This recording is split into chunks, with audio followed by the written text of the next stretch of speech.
एक समय की बात है। एक राज्य का एक महान राजा था। उसने कई युद्ध लड़े और जीते थे। वह एक नया युद्ध लड़ने जा रहा था।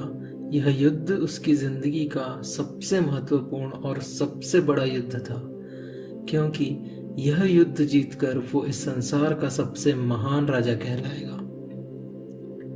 पर इस बार वह राजा युद्ध के लिए रणनीति ही नहीं बना पा रहा था। वह जब भी रणनीति बनाने जाता, उसे पुराने युद्ध याद आ जाते। उस राजा ने यह अपने मंत्रियों से कहा, तो उन मंत्रियों में से एक मंत्री ने कहा कि पास के गांव में एक बौद्ध भिक्षु रहते हैं। हम आपकी इस समस्या के समाधान के लिए उन्हें महल में बुलवा लेते हैं।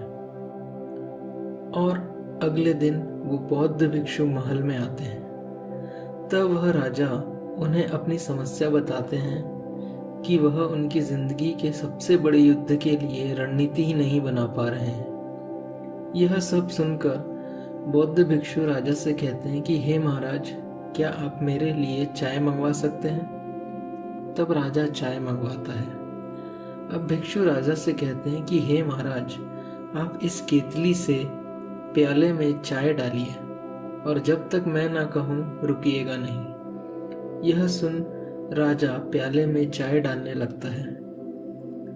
प्याला धीरे धीरे भरने लगता है तो राजा भिक्षु की ओर देखता है। तब भिक्षु नाक का इशारा करते हैं और अब चाय प्याले में से बाहर गिरने लगती है।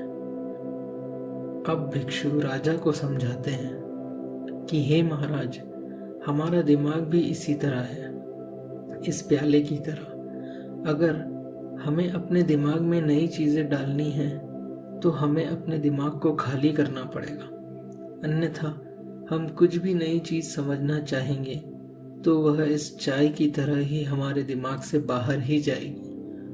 और हमारे दिमाग को खाली करने का एकमात्र रास्ता है ध्यान करना।